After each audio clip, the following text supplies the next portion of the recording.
Bonjour à tous, à ceux qui sont ici, à ceux qui sont à la maison et qui nous regardent en ligne. C'est un plaisir d'être ensemble ce matin. Oui, le Seigneur, le seul Seigneur, est le seul digne de recevoir la louange, la gloire pour l'éternité. C'est bon de pouvoir se réunir ensemble ce matin puis de continuer de regarder ce que le Seigneur veut pour nous dans sa parole. Et puis, je vais vous inviter à tourner avec moi dans l'Évangile de Luc au chapitre 5.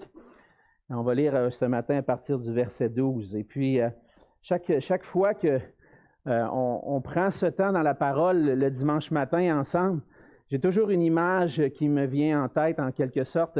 Plusieurs images me viennent en tête, mais une entre autres, c'est une image qu'on va voir un peu plus tard dans l'Évangile de Luc, mais c'est l'image de Marie qui est assise aux pieds du Seigneur Jésus, qui prend un temps pour s'arrêter, pour entendre ce que le Seigneur Jésus veut dire. Au milieu de toutes les choses qu'on a à faire pendant la semaine, les préoccupations, les occupations, on veut prendre ce temps ensemble et dire, Seigneur, parle-nous, parle à nos cœurs. Tu es notre nourriture, tu es notre pain de vie et c'est par ta parole qu'on peut vivre. Donc, c'est cette image-là ce matin que je veux que vous puissiez avoir en tête. On vient au pied du Seigneur pour entendre sa parole. Et puis, je vais lire Luc chapitre 5 à partir du verset 12. Jésus était dans une des villes, et voici, un homme couvert de lèpre, l'ayant vu, tomba sur sa face et lui fit cette prière. « Seigneur, si tu le veux, tu peux me rendre pur. » Jésus étendit la main, le toucha et dit, « Je le veux, sois pur. » Aussitôt, la lèpre le quitta. Puis il ordonna de n'en parler à personne. Mais, dit-il, va te montrer au sacrificateur et offre pour ta purification ce que Moïse a prescrit, afin que cela leur serve de témoignage. Sa renommée se répandait de plus en plus, et les gens venaient en foule pour l'entendre, pour être guéris de leur maladie. Et lui, il se retirait dans les déserts et priait. Un jour, Jésus enseignait. Des pharisiens et des docteurs de la loi étaient là, assis, venus de tous les villages de la Galilée, de la Judée et de Jérusalem. Et la puissance du Seigneur se manifestait par des guérisons. Et voici, des gens portant sur un lit un homme qui était paralytique, cherchaient à le faire entrer et à le placer sous ses regards. Comme ils ne savaient par où l'introduire à cause de la foule, ils montèrent sur le toit et ils le descendirent par une ouverture, avec son lit, au milieu de l'assemblée, devant Jésus. Voyant leur foi, Jésus dit, « Homme, tes péchés te sont pardonnés. » Les scribes et les pharisiens se mirent à raisonner et à dire, « Qui est celui-ci qui profère des blasphèmes? Qui peut pardonner les péchés si ce n'est Dieu seul? » Jésus, connaissant leurs pensées, prit la parole et leur dit, « Quelle pensée avez-vous dans vos cœurs? Lequel est le plus aisé de dire, « Tes péchés te sont pardonnés » ou de dire, « Lève-toi et marche » ? Or, afin que vous sachiez que le Fils de l'homme a sur la terre le pouvoir de pardonner les péchés, je te l'ordonne, dit-il au paralytique, « Lève-toi, prends ton lit et va dans ta maison. » Et à l'instant, il se leva en leur présence, prit le lit sur lequel il était couché et s'en alla dans sa maison, glorifiant Dieu. Tous étaient dans l'étonnement et glorifiaient Dieu. Remplis de crainte, ils disaient, « Nous avons vu aujourd'hui des choses étranges. » Après cela, Jésus sortit, et il vit un publicain nommé Lévi, assis au bureau des péages. Il lui dit, « Suis-moi. » Et, laissant tout, il se leva et le suivit. Lévi lui donna un grand festin dans sa maison, et beaucoup de publicains et d'autres personnes étaient à table avec eux.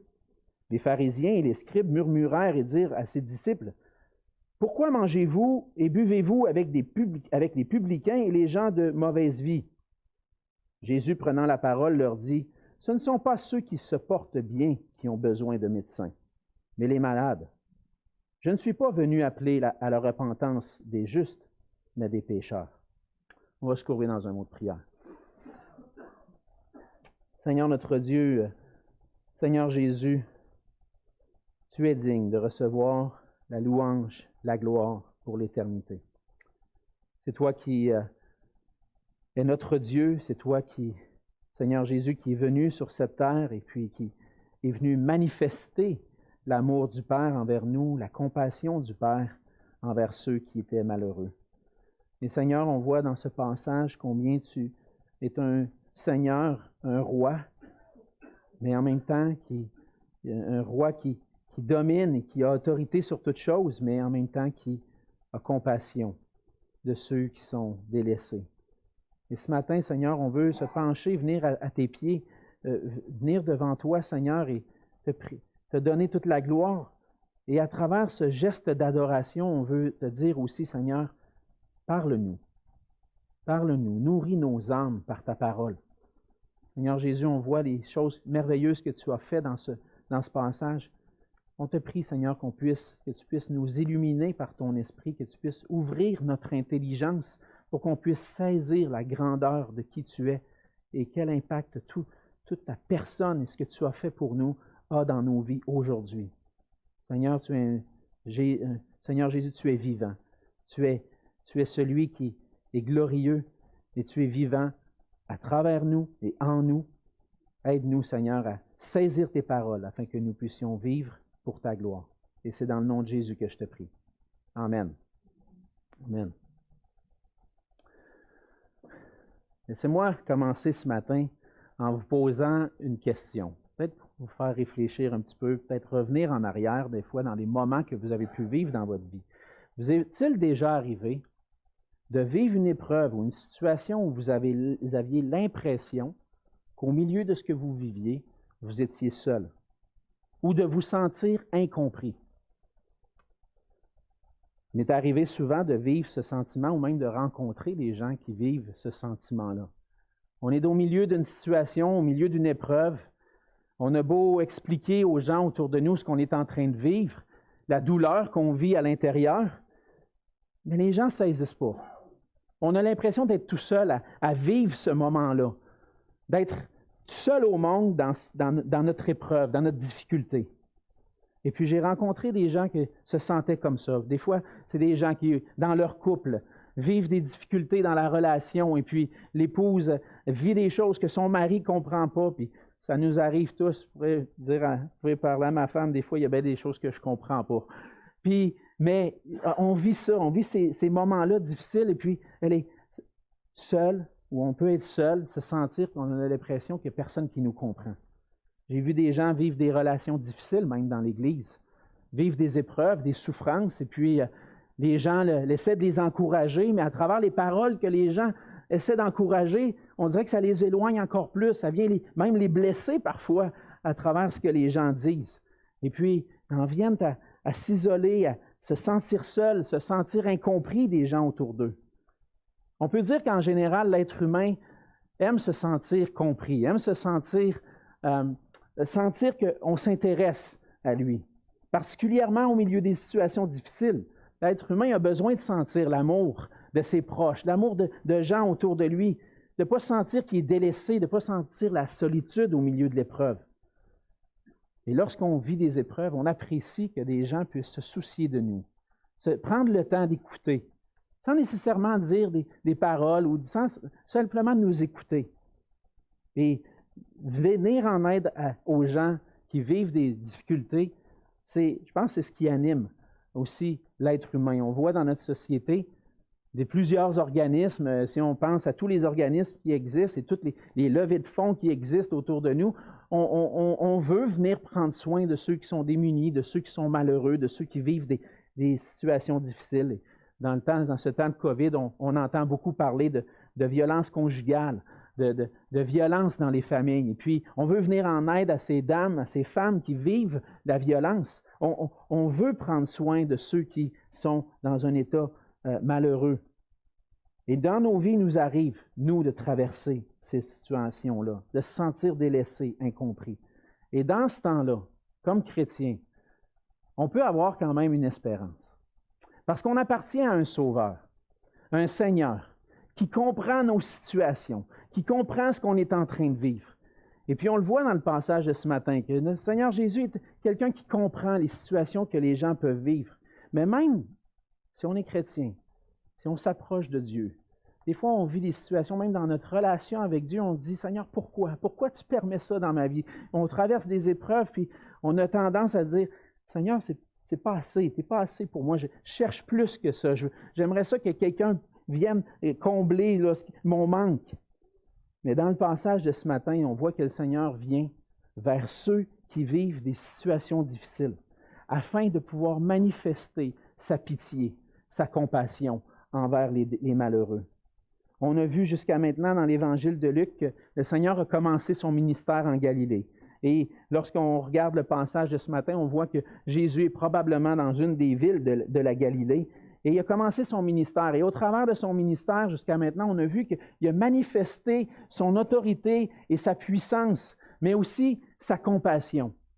Ce qui nous montre qu'on a un Seigneur qui est tout-puissant, qui est grand, qui est glorieux, qui est élevé au-dessus de tout, de toute chose, qui a le pouvoir sur toute chose, mais qu'en même temps est animé de compassion, de bonté et qui est près de nous.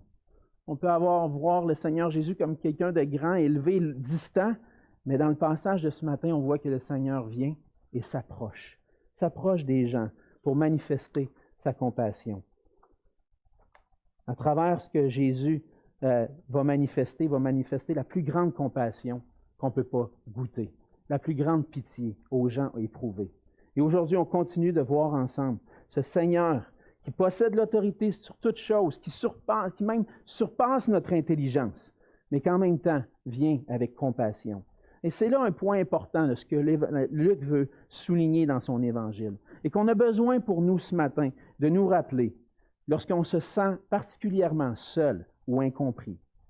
On veut se rappeler que Jésus est le roi, plein de compassion, qui vient sauver les malheureux, les délaissés. On voit que Jésus manifeste sa compassion envers trois personnes, ou de trois façons, et aussi la façon dont ces gens vont répondre à la compassion que Jésus leur manifeste. Premièrement, on voit que Jésus vient comme un roi, mais un roi qui vient pour purifier, qui purifie les impurs. C'est entre autres ce qu'on voit dans les versets 12 à 16. Lorsque Jésus est en présence d'un homme couvert de lèpre, un homme couvert de lèpre vient vers Jésus. Et puis, il vient à Jésus parce qu'il désire être purifié. Mais si on prend le temps de considérer, il faut prendre le temps de considérer, qu'est-ce que ça voulait dire être un lépreux à cette époque-là? Qu'est-ce que ça voulait dire être un lépreux au temps de Jésus? Quoique, dans un sens, on cherche à comprendre un peu quelle était cette maladie de la lèpre. Certains ont essayé de l'identifier à une maladie qu'on peut vivre, qui peut être identifiée même encore aujourd'hui. On l'identifie à une maladie qui s'appelle la maladie de Hansen. Une maladie de la peau qui est causée par une bactérie et qui va manifester des plaies profondes dans la peau, qui peut affecter le système nerveux, les organes intérieurs, même jusqu'aux os. Et donc, c'est comme une bactérie un peu mangeuse de chair, hein, si on peut dire. Ça pourrait être ça. De d'autres façons, on peut considérer que ça pourrait être une autre forme de maladie de la peau. Mais dans le temps de Jésus, la lèpre était considérée, les gens qui avaient la lèpre étaient considérés comme impurs. Pourquoi? Parce que c'est ce que la loi de Moïse, la loi de l'Ancien Testament disait. Un homme qui avait la lèpre, une personne qui avait la lèpre, était considéré comme impur. Et c'est ce qu'on voit entre autres dans Lévitique au chapitre 13. Je vous amène dans Lévitique au chapitre 13, je vais lire quelques versets, juste pour vous montrer comment était traitée, comment était la personne, quelle était cette maladie-là, et puis comment elle devait vivre. Dans Lévitique au chapitre 13, on lit ceci. « L'Éternel parla à Moïse et à Aaron et dit, « Lorsqu'un homme aura sur la peau de son corps une tumeur, une dartre ou une tache blanche qui ressemble à une plaie de lèpre sur la peau de son corps, on l'amènera au sacrificateur à Aaron ou à l'un de ses fils qui sont sacrificateurs.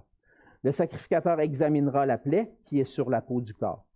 Si le poil de la plaie est devenu blanc et que la plaie paraisse plus profonde que la peau du corps, c'est une plaie de lèpre. Le sacrificateur qui aura fait l'examen déclarera cet homme impur. » Et qu'est-ce que ça voulait dire impur? Ça voulait dire qu'il devait être mis à part. placé hors du camp d'Israël, mis en quarantaine en quelque sorte, où il allait être isolé le temps que la maladie passe et devait être isolé pour pas que lui puisse infecter d'autres gens et que d'autres personnes puissent devenir impures. L'impur devait faire attention aussi de justement pas toucher d'autres personnes au point de les contaminer, pas seulement de la maladie, mais aussi devant Dieu qui est saint. Cet homme-là était considéré impur et devait être exclu du camp et quelqu'un qui le touchait devenait impur. Donc, ce qui devait se passer, c'est que le lépreux, lorsqu'il passait probablement dans la ville ou à un endroit, il devait s'annoncer comme étant impur. On voit au verset 45 et 46 de Lévitique chapitre 13 que le lépreux atteint de la plaie portera ses vêtements déchirés et aura la tête nue. Il se couvrira la barbe et criera « Impur! Impur! » Et aussi longtemps qu'il aura la plaie, il sera impur, il est impur, il habitera seul, sa demeure sera hors du camp. Donc, lorsqu'on considère cet homme-là, qui vient vers Jésus, un homme qui est considéré impur par la société, puis même impur selon la loi de Moïse, il se promenait en public, puis s'il devait se promener en public, il était les vêtements déchirés, il criait devant lui « Impur! Impur! » pour que les gens s'éloignent, pour pas qu'ils le touchent. On se place dans la peau de cet homme-là, qui je ne sais pas combien de temps a souffert de cette maladie-là. Est-ce que ça faisait quelques jours, quelques mois, peut-être même quelques années qu'il avait cette maladie-là? Et puis, qui devait être exclu, mis de côté, crié qu'il est impur devant tout le monde lorsqu'il traverse la ville d'une manière ou d'une autre. Cet homme-là était exclu, devait habiter seul, était hors du camp et pouvait être même considéré comme maudit parce que les chefs religieux de ce temps-là disaient probablement que la maladie qu'il a, c'est parce qu'il y a un péché dans sa vie, Dieu le maudit et donc exclu. Donc il souffrait dans son corps de la maladie, il se sentait impur, indigne de se présenter devant qui que ce soit, puis devait vivre seul. Là, dans la solitude. Combien de temps cet homme-là a vécu ça? Et à un certain moment, cet homme-là entend parler de Jésus. Il entend parler que Jésus qui se promène en Galilée, puis qui guérit les malades, qui chasse les démons, qui relève ceux qui sont paralysés, qui ouvre les yeux des aveugles. Et il s'en va vers Jésus. Il sait que Jésus, on ne sait pas comment, mais il s'en va vers Jésus. Il devait savoir que Jésus était dans ce coin-là. Et puis, il court vers Jésus. Et l'homme a entendu parler de Jésus. Il sait que Jésus possède le pouvoir de le rendre pur. Il court à lui. Il s'en va voir Jésus.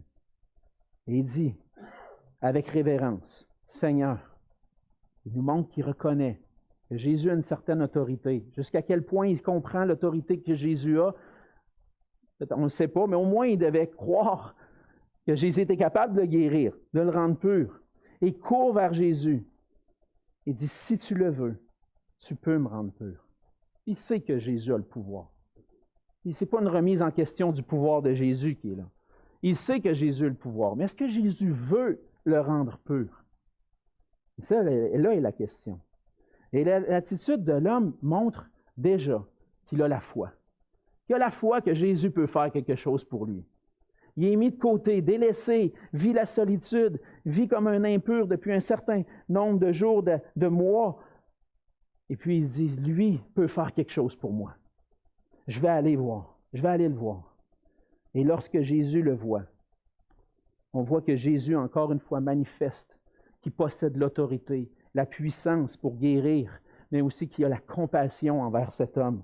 On voit au verset 13, que Jésus étend la main et le toucha. Ces deux éléments-là sont importants. Pourquoi? Parce qu'on ne devait pas toucher aux impurs.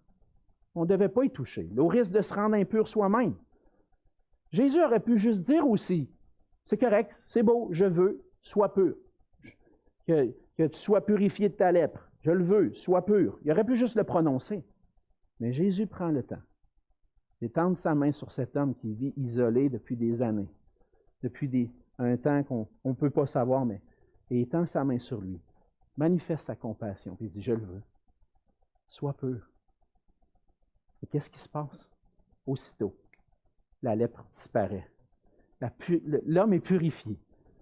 La requête qu'il a faite est répondue. Le Seigneur a répondu avec compassion. Il a vu sa misère. Il a eu pitié de lui. Il a mis sa main sur lui et il a dit, je le veux, sois pur. Aussitôt, la lèpre a quitté. Et Jésus manifeste à travers ça sa compassion. Il manifeste qu'il possède le pouvoir et l'autorité sur toute chose. Et à cause de cela, ça nous fait réfléchir et nous fait voir que on doit placer notre foi en Jésus, qui a le pouvoir sur toute chose. On doit lui faire confiance. Mais on voit que c'est une foi qui ne reste pas seulement à de recevoir la guérison. C'est une foi qui amène à l'obéissance. On le voit dans le verset 14 que lorsque Jésus lui le guérit, il dit, premièrement, il lui donne des instructions. Premièrement, il leur donne de n'en parler à personne. Deuxièmement, il dit, va te montrer au sacrificateur et offre pour ta purification ce que Moïse a prescrit. Et donc, on a lu tout à l'heure Lévitique 13, dans le chapitre 14, on voit que le lépreux qui était rendu pur devait aller se purifier à travers un rituel, des sacrifices qui devaient être offerts pour qu'il puisse être vu et déclaré pur par le sacrificateur qui était l'intermédiaire de Dieu. Jésus lui donne 2 instructions. Et à partir du moment où il place sa foi en Jésus, il reçoit le cadeau que Jésus lui donne, mais il passe aussi à l'obéissance. Il va obéir à ce que Jésus lui demande.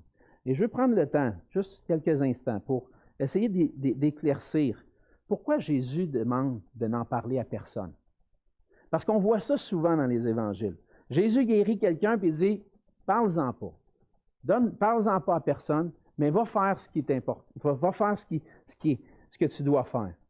Et puis la raison pour cela, c'est, on voit dans les Écritures que Jésus va répéter cela. Les commentateurs appellent ça le secret messianique. Cette idée-là que Jésus ordonne aux gens de ne pas le dire, de ne pas en parler. Pourquoi Jésus demande ça? Pourquoi Jésus dit, parle-en pas? Premièrement, je pense que c'est parce que Jésus ne veut pas attirer l'attention vers lui comme celui qui guérit. Seulement celui qui guérit. Jésus est venu pour plus que ça. Jésus est venu pour guérir, et puis il ne veut pas attirer l'attention populaire juste sur son pouvoir de guérir. Il y a quelque chose de plus grand dans la venue du Messie. Il est venu pour accomplir le salut des hommes en allant jusqu'à la croix. C'est ça le but principal de pourquoi Jésus est venu. Et il a manifesté son pouvoir de pouvoir être celui qui pardonne les péchés à travers les guérisons. Mais Jésus ne veut pas devenir populaire puis que les gens le fassent roi juste parce qu'il a un pouvoir de guérir. Il veut accomplir son ministère, mais il sait où est-ce qu'il s'en va. Il s'en va à la croix. Il ne s'en va pas tout de suite à être établi comme roi et déclaré roi par Israël, par le peuple. Il s'en va à la croix. Et puis il va dire, mettez pas l'attention sur mon pouvoir de guérir, mettez plutôt l'attention sur ce qui s'en vient plus tard. Au moment où je vais être à la croix et que j'ai à accomplir le salut des hommes. Donc, c'est une des premières choses que le Seigneur ordonne à l'homme, c'est parle-en pas, mais va te montrer au sacrificateur. Et donc, l'homme doit aller se présenter devant le sacrificateur pour que ça puisse servir de témoignage. Servir de témoignage. Que, dans un sens, l'homme a prié, a demandé à Jésus de le guérir, et puis maintenant, il va être un témoignage pour les sacrificateurs. Il y a quelqu'un qui m'a rendu pur. Il y a quelqu'un qui a le pouvoir de me rendre pur, qui m'a rendu pur. Et donc, l'homme allait ainsi rendre témoignage de l'œuvre de Dieu à travers Jésus. Vient rendre témoignage que Jésus vient de Dieu et que c'est lui qui a le pouvoir de rendre pur.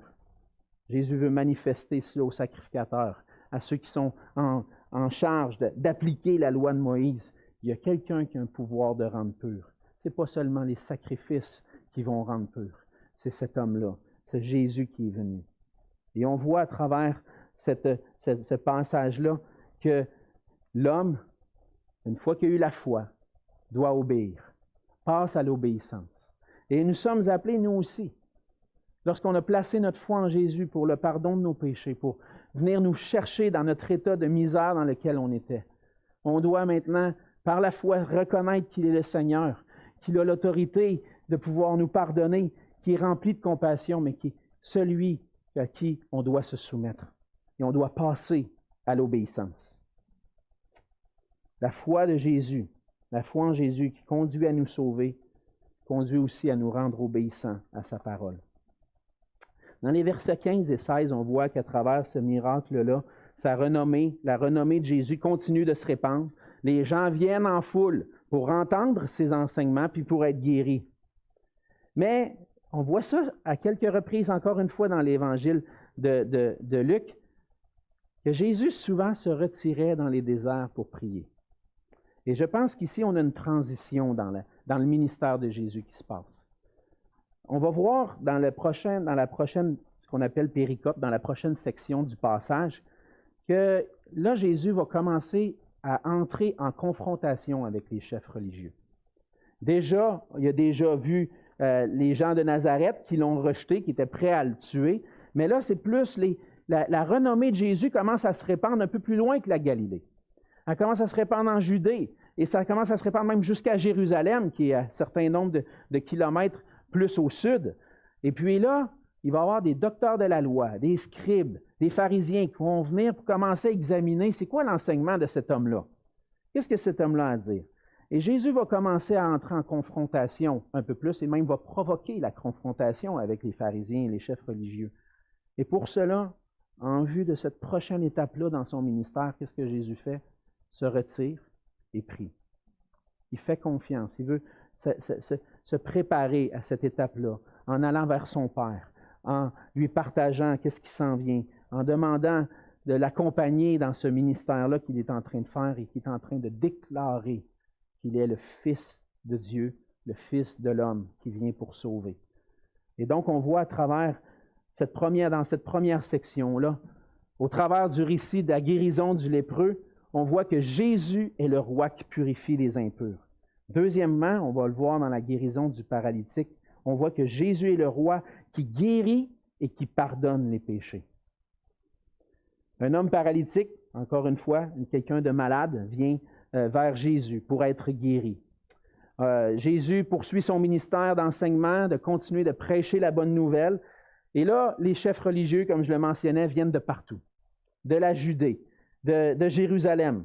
Ceux qui se tiennent dans la cour du temple, qui sont les grands enseignants d'Israël, viennent vers Jésus pour entendre ce qu'il a à dire. Et Luc va souligner qu'à travers son ministère d'enseignement, son ministère où il va guérir, la puissance du Seigneur, la puissance de Dieu se manifestait par des guérisons. Et là, il y a des gens qui viennent, avec un homme sur un lit, paralysé, depuis un certain nombre de temps, on ne sait pas exactement combien de temps, mais il était couché sur un lit, peut-être depuis sa naissance même, couché sur un lit, et puis la maison est tellement bondée que c'est impossible d'entrer avec cet homme-là pour on puisse le mettre devant Jésus pour qu'il puisse le guérir. Alors, qu'est-ce que les hommes vont faire? Ils vont monter sur le toit. Et à cette époque-là, les maisons étaient construites souvent avec un escalier à l'extérieur qui permettait de monter sur le toit.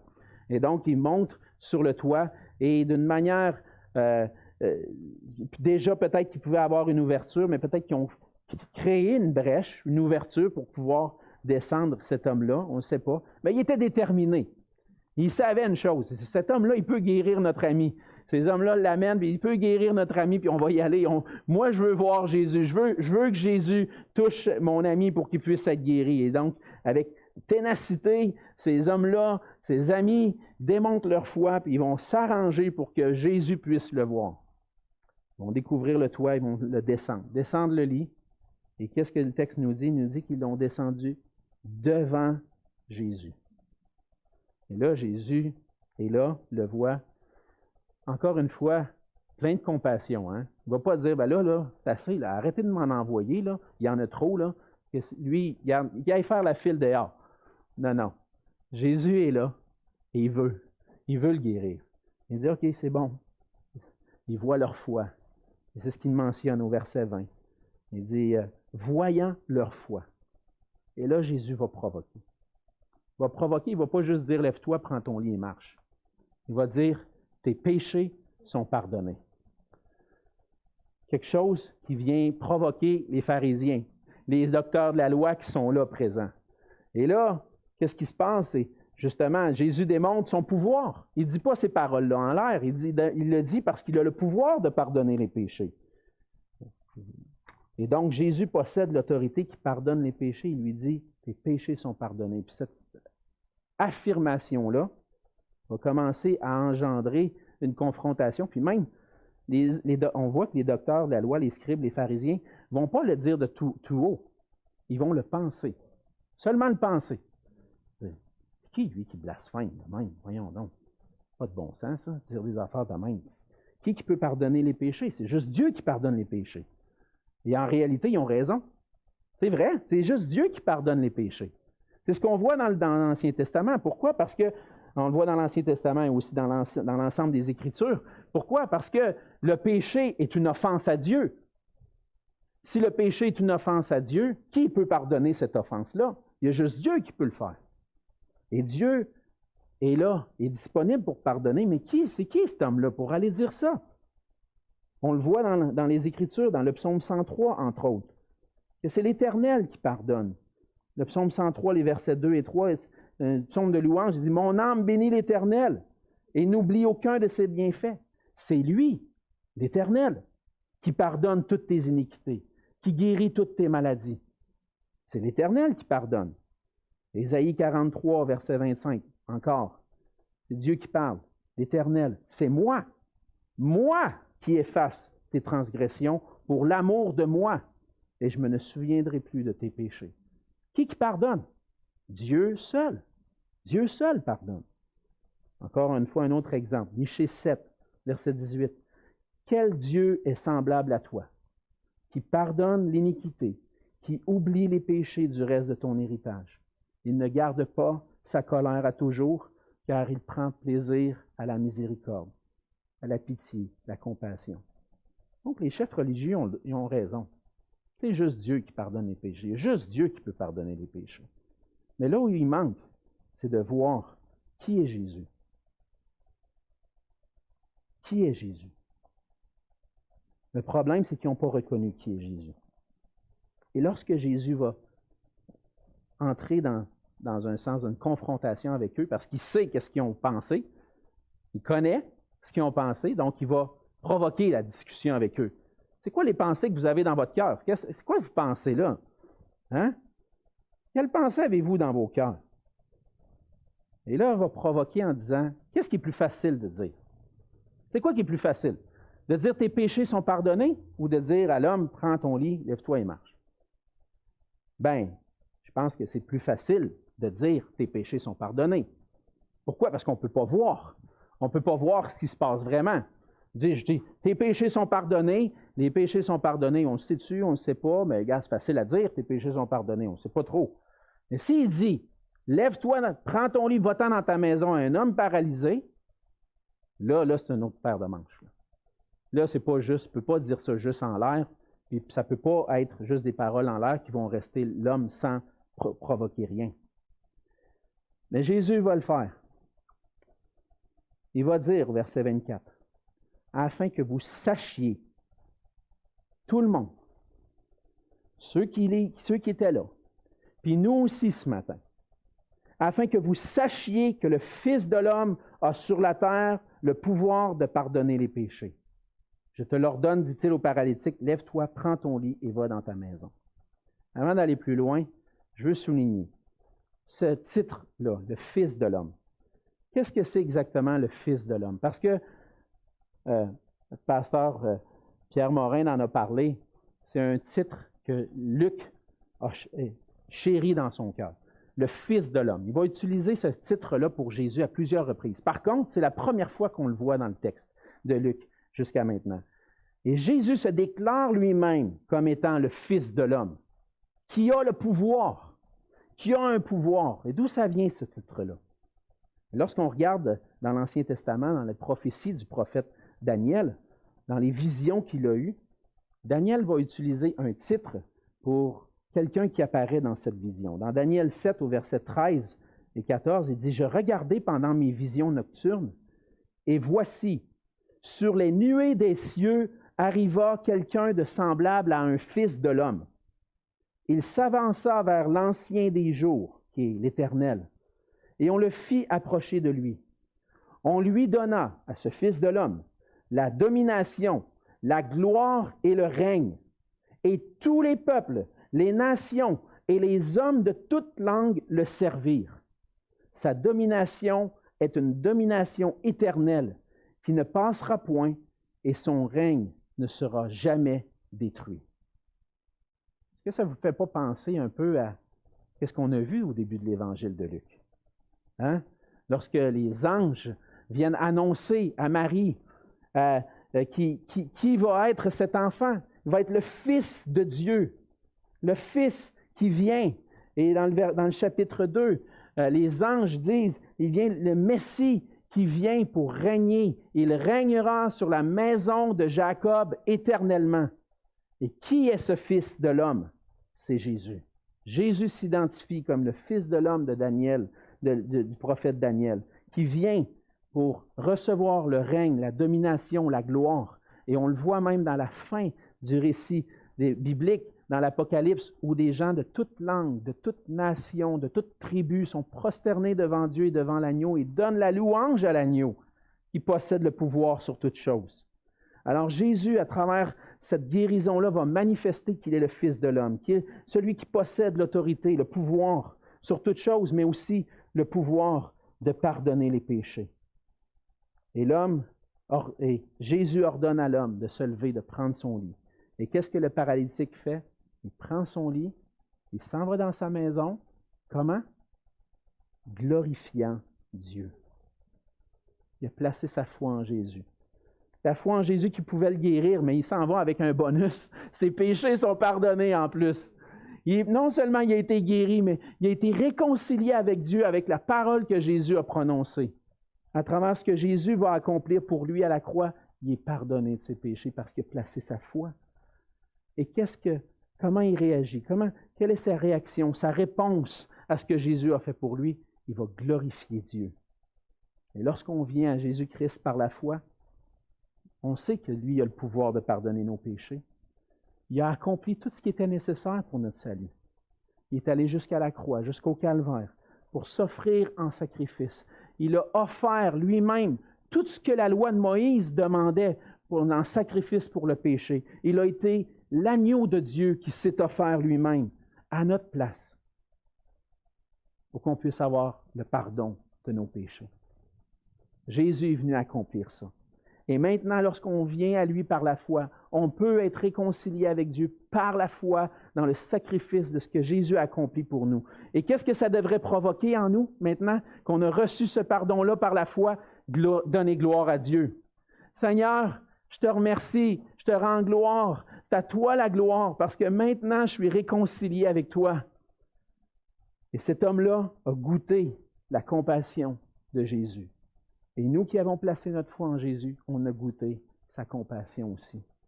Jésus ne nous a pas laissés malheureux dans nos péchés, mais il est venu pour nous sauver, pour nous pardonner. Et c'est ce qu'on voit dans la troisième partie du passage qu'on va voir rapidement.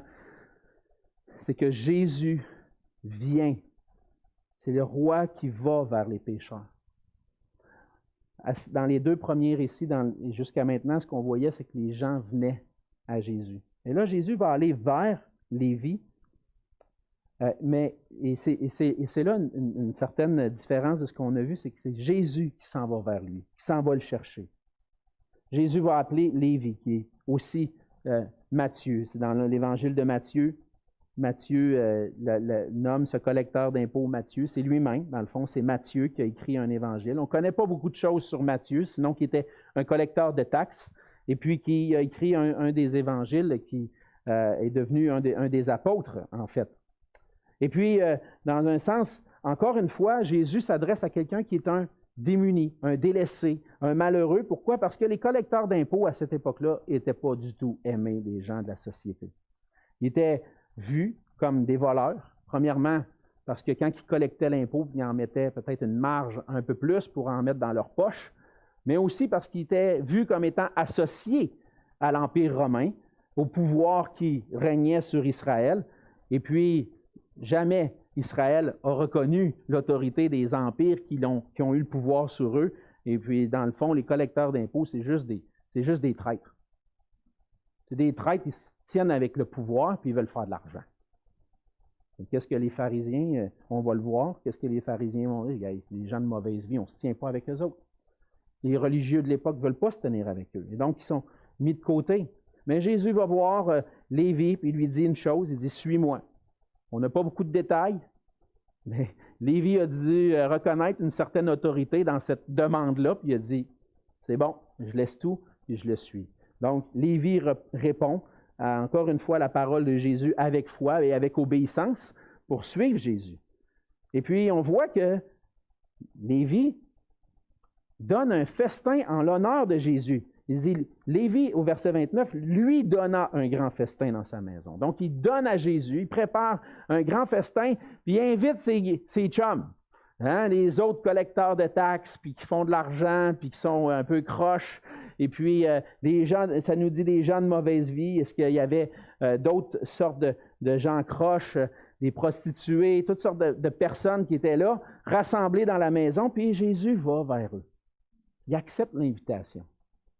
Pourquoi? Parce que Jésus a compassion. Puis on va le voir un petit peu dans le fond, dans la fin du passage. On voit que dans ce passage-là, Jésus est celui qui veut entrer en relation avec les pécheurs. Jésus nous montre un exemple à travers ça.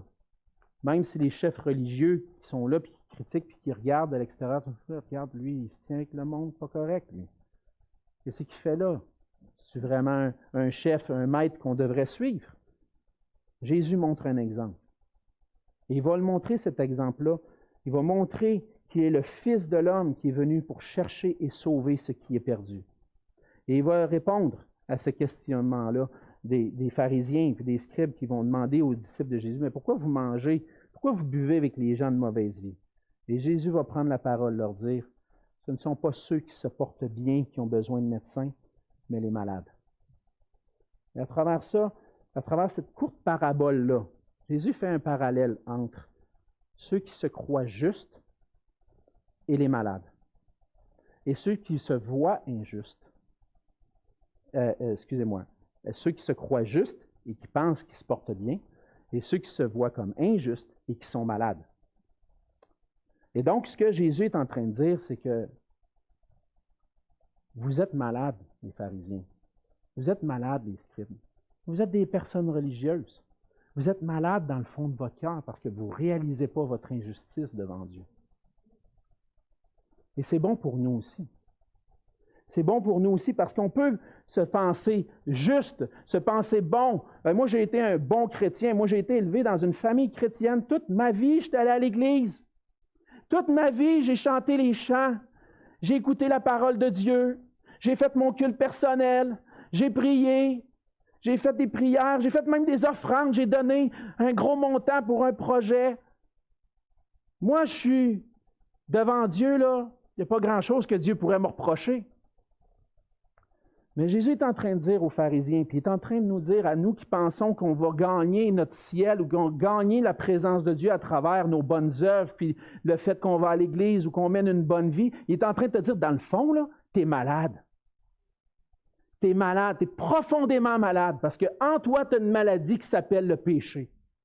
Puis tu as besoin d'être guéri. Je peux être malade, puis réellement malade, puis pas vouloir croire que je suis malade. Puis si je ne me crois pas que je suis malade, je ne vais pas aller voir le médecin. Je ne vais pas aller le voir pour être guéri. Quelqu'un peut me dire, tu n'as pas de l'air affilé, tu devrais voir un médecin. Non, moi je suis correct, pas de problème. Mais tu as peut-être un cancer. Tu as peut-être une maladie. Mais le Seigneur est en train de dire qu'on est tous malades. Et les pécheurs qui se reconnaissent comme malades, puis qui vont vers le médecin. C'est pour ça que Jésus est venu. Jésus est venu pour les pécheurs qui se voient comme pécheurs, qui voient que c'est impossible pour eux de rencontrer Dieu par leur propre piété, de tout faire ce que Dieu demande. Ils réalisent que Non, je ne suis pas capable, je ne serai jamais en mesure de suivre la loi de Dieu parfaitement comme il me le demande. Aussitôt que je pêche, je suis coupable. J'ai besoin de quelqu'un, j'ai besoin d'un sauveur. Et Jésus vient pour eux. Verset 32. Je ne suis pas venu appeler à la repentance des justes, mais des pécheurs. Si tu te vois comme un pécheur, Jésus est venu pour toi. Un jour, j'ai réalisé que j'étais un pécheur. Un jour, j'ai réalisé qu'il n'y avait rien que je pouvais faire pour rencontrer Dieu. Un jour, j'ai réalisé que sans Jésus, je ne peux rien. C'est fini, ma vie est finie, je suis perdu. Puis, j'ai entendu la voix du Seigneur Jésus qui m'a dit, je suis venu pour sauver. Je suis venu pour chercher puis sauver ce qui était perdu. Et lorsqu'on vient à lui, on voit qu'il est notre sauveur. On voit notre état. Et par la foi, on dit, Seigneur, pardonne-moi. Pardonne mes péchés. Il est fidèle et juste pour nous pardonner. Et Jésus vient pour sauver ceux qui sont pécheurs. Et il nous montre un exemple à nous aussi. Qu'on doit maintenant être un exemple de Jésus auprès des gens autour de nous. Oui, on est chrétien. Mais qu'est-ce qui arrive si les gens qu'on pourrait dire mauvaise vie viennent dans notre Église? Est-ce qu'on va être comme Jésus? Aller vers eux, leur étendre la compassion de Jésus, pour leur partager l'Évangile, puis attendre de voir ce que le Seigneur va faire avec eux. C'est pour ça que Jésus est venu, pour sauver, nous faire comprendre qu'on était des pécheurs et pour nous sauver. Donc Jésus est le roi plein de compassion, qui vient pour sauver les délaissés.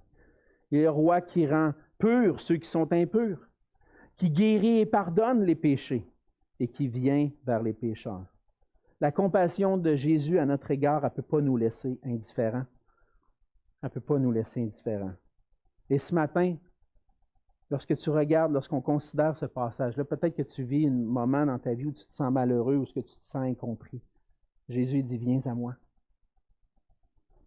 Et viens à moi. L'Épître aux Hébreux nous dit qu'on a un souverain sacrificateur qui peut compatir à nos faiblesses. Il a été éprouvé de la même façon que nous.